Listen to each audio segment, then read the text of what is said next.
Olá, você acompanha a partir de agora os trabalhos das TVs legislativas do país. Reportagens e programas especiais produzidos pelo Congresso Nacional, Assembleias Estaduais e Câmaras Municipais. Começa agora o Parlamento Brasil.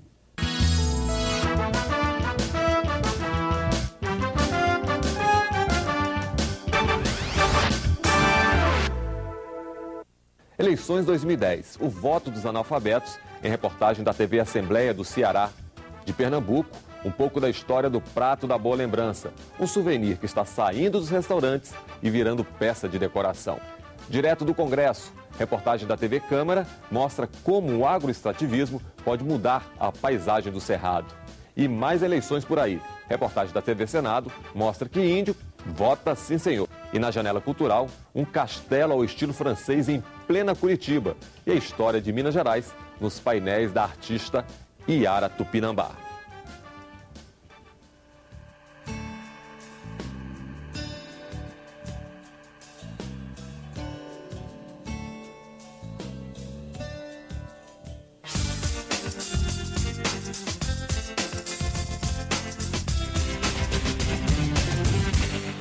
Ir a um bom restaurante, degustar o prato do chefe e ainda por cima levar para casa uma recordação. É isso que acontece quando você frequenta um dos restaurantes da Associação da Boa Lembrança. Veja na reportagem da TV Assembleia de Pernambuco. Assim como uma foto, um cartão postal ou um souvenir ajudam a recordar bons momentos, então por que não criar algo para marcar os prazeres da culinária?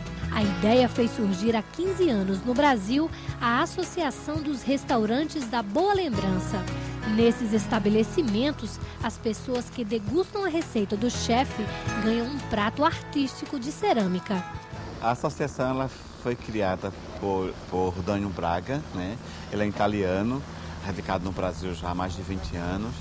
E essa associação, né, a Associação dos Restaurantes da Boa Lembrança, a ideia veio dele que já na Itália já existe uma associação chamada Associação da Boa Recordação, né? E ele pegou essa ideia e trouxe para o Brasil e se juntou com alguns amigos no Rio de Janeiro, né, e em São Paulo. E criou a Associação do Restaurantes da Boa Lembrança. A ideia de entregar a lembrança atraiu vários colecionadores. A empresária Verusca de Paula se apaixonou pelos pratos. Atualmente, as 35 peças da coleção decoram a casa. Além de ser uma obra de arte pintada à mão, cada um desses pratos tem um forte valor sentimental para quem recebe a peça. Aniversário do meu sogro, né, no ano de 2006, nós fomos para Fernando de Noronha e lá foi um jantar super especial, comemorativo e marcou. Neste restaurante, encontramos o engenheiro Maurício Serafim, de Belo Horizonte. Ele conta que começou a coleção há pouco mais de 2 anos. E já tem 20 pratos. Como viaja bastante, sempre procura visitar os restaurantes associados. Sempre que eu vou a viagem em algum local, eu pego o guia, vejo quais são os restaurantes e, dentro do possível, procuro me programar para ir nesses restaurantes. A única forma de adquirir a peça é degustando o prato. Mas entre os colecionadores, é comum a troca de obras repetidas. Eu agora já estou querendo fazer uma parede com um prato de cada estado. Aí nem todos os estados a gente vai, entendeu? Então a gente pode fazer essa troca por site. A gente não administra essa parte dos colecionadores, eles mesmos é quem administra e eles mesmos criam um valor de mercado, né? Tem um câmbio negro por trás, né? Isso é muito bom, que valoriza nosso trabalho, que valoriza o prato, né? E quando você entra para esse grupo de colecionadores, se torna um vício. O nosso prato da Boa Lembrança sempre é focado naquilo que tem em Pernambuco. Mas não é tão fácil dar um toque pernambucano à culinária francesa. É preciso um pouco mais de ousadia para criar o salmão mediterrâneo. O chefe Claudemir Barros preparou um purê de mandioquinha e, para rechear o peixe, juntou ameixas, azeitonas e castanhas trituradas, que ajudaram a compor o prato da boa lembrança. Temos tido uma saída e uma procura imensa. Inclusive, mês passado ficamos sem prato, os clientes vinham, comiam, deixavam lá seu endereço, a gente mandava para suas casas o prato quando chegou. E para conquistar esse prato, é preciso apenas degustar essa delícia.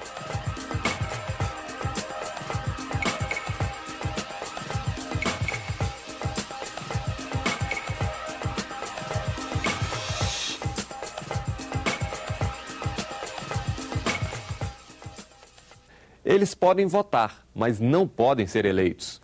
Estamos falando do voto dos analfabetos. Segundo o TCE, uma população de mais de 20 milhões de eleitores. Veja na reportagem da TV Assembleia do Ceará. Eles são inelegíveis, mas elegem seus representantes. Para eles, o voto é facultativo e só foi conquistado em 1985. O voto dos analfabetos é uma questão que gera polêmica. Existem políticos e uma boa parte da sociedade que exigem a retirada do direito de pessoas não alfabetizadas de ir às urnas. Eles defendem que falta discernimento para identificar as potencialidades do candidato. Por outro lado, há os que acreditam que o analfabeto, apesar de não saber ler nem escrever, sabe medir as necessidades da comunidade em que vive. O fato de você ser analfabeto formal, né, não quer dizer que você seja analfabeto político.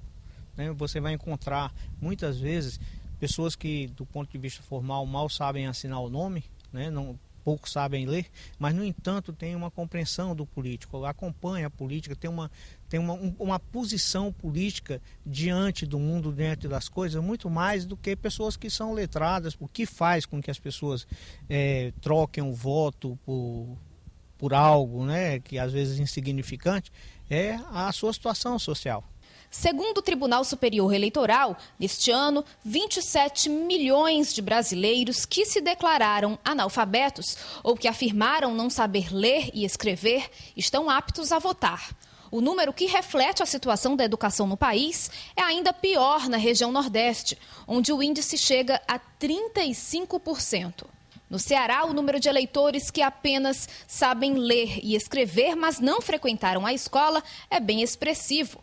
A quantidade de analfabetos também é maior que a de pessoas com os ensinos fundamental, médio e superior completos. O TRE lembra que qualquer eleitor pode levar o número dos candidatos anotado e que os mesários estão preparados para ajudar dentro do que estabelece a lei.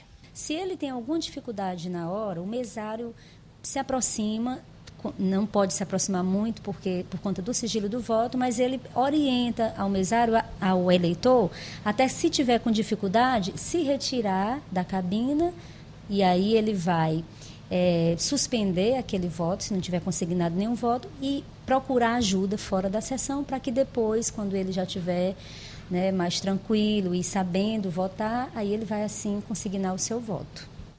Depois do intervalo, o desmatamento que ameaça o potencial hídrico do Cerrado e os índios nas eleições 2010. Eles votam e querem ser votados.